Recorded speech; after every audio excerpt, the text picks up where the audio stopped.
तहरीक लब्बैक पाकिस्तान के लिए सबसे बुरी ख़बर ये है कि जस्टिस काजी फ़ाइज़ ईसा जिनको सुप्रीम कोर्ट के चीफ़ जस्टिस का जो है वो उनका नोटिफिकेशन जारी कर दिया गया है। ये तहरीक लब्बैक पाकिस्तान के लिए बुरी ख़बर इसलिए है कि जब टीएलपी ने अपना पहला धरना फैज़ाबाद के मुकाम पर दिया था और जाहिद हामिद का इस्तीफ़ा लिया था, तो तब जस्टिस काजी फ़ाइज़ ईसा ने अज़ खुद नोटिस लिया और उसका एक फ़ैसला जारी किया गया, जिस फ़ैसले के अंदर जस्टिस काजी फ़ाइज़ ईसा ने लिखा था कि अगर इस फ़ैसले के ऊपर अमल दरामद हो जाता तो तहरीक लब्बैक पाकिस्तान कभी भी धरना ना दे सकती। ये जस्टिस काजी फ़ाइज़ ईसा ने अपने फ़ैसले के अंदर लिखा था। जस्टिस काजी फ़ाइज़ ईसा का ये कहना था कि ये मजहबी लोग किस तरह फैज़ाबाद के अंदर पहुँचे और इनको कौन फैज़ाबाद तक लाया, और उन्होंने ये लिखा कि इस धरने के पीछे आईएसआई मुलव्वस थी। जस्टिस काजी फ़ाइज़ ईसा ने इस फैसले के अंदर लिखा कि जब तहरीक लब्बैक इस्लामाबाद पहुंची तो कुछ सियासी जमातों ने जाके सपोर्ट किया, जिसमें एजाजुल हक, शेख रशीद और पीटीआई के कुछ रहनुमा।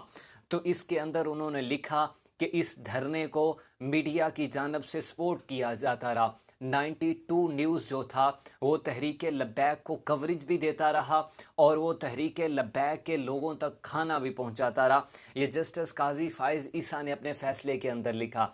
और जस्टिस काजी फ़ाइज़ ईसा ने लिखा कि इस अपने फ़ैसले के अंदर ये भी लिखा कि इन लोगों को जो है वो इन लोगों के ख़िलाफ़ ताकत का इस्तेमाल क्यों नहीं किया गया और एक पुलिस वाले की जान क्यों गई, और उनका ये भी कहना था कि रियासत क्यों बेबस हुई, इनके ख़िलाफ़ सख्त से सख्त एक्शन क्यों नहीं लिया गया।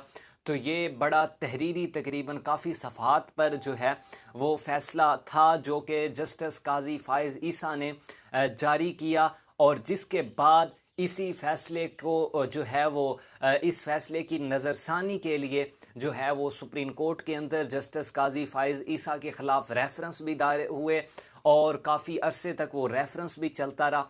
लेकिन अब जो नून लीग की हुकूमत आई है, उस हुकूमत ने उस रेफरेंस को ही विड्रॉ कर लिया है।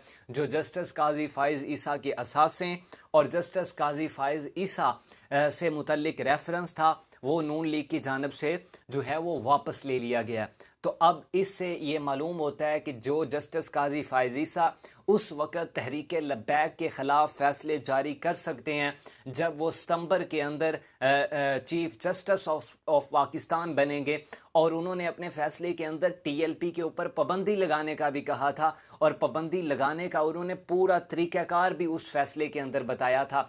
अगर वो अब जब सुप्रीम कोर्ट के चीफ़ जस्टिस बनेंगे, जिनका नोटिफिकेशन भी जारी हो गया है, तो वो तहरीक लब्बैक के लिए कोई अच्छी खबर नहीं होगी। दूसरी जो अहम खबर है वो ये है कि हुकूमत और तहरीक लब्बैक के दरमियान जो मुज़ाकरात हुए, उन मुज़ाकरात के ऊपर अमल दरामद जारी है। राना सनाउल्लाह की ज़ेर सदारत के अंदर जो है वो मुश्तरका कमेटी का इजलास हुआ, जिसमें हुकूमत के नुमाइंदे भी मौजूद थे, पैमरा के, वज़ारत दाखिला के, दीगर एजेंसीज़ के, पीटीए के और मुख्तलिफ जो है वो महकमों के अफसरान मौजूद थे। तहरीक लब्बैक की जानब से डॉक्टर शफीक अमीनी, मुफ्ती उमैर अल अज़हरी और भी दीगर अरकान मौजूद थे जो इस मुज़ाकरात का हिस्सा थे। तहरीक लब्बैक के मुताबिक उनके मुतालबात के ऊपर अमल दरामद किया जा रहा है और हुकूमत संजीदा है और उनके मुज़ाकरात के ऊपर अमल दरामद करेगी। ताहम नकात सामने नहीं आए कि कौन से नकात के ऊपर जो है वो नोटिफिकेशन जारी किए जाएंगे जो तहरीक लब्बैक के ऊपर पाबंदियाँ हैं। तो इंशाअल्लाह जो ही इसके हवाले से अपडेट आएगी ज़रूर शेयर करूँगा। मिलते हैं न्यू वीडियो के साथ। अल्लाह।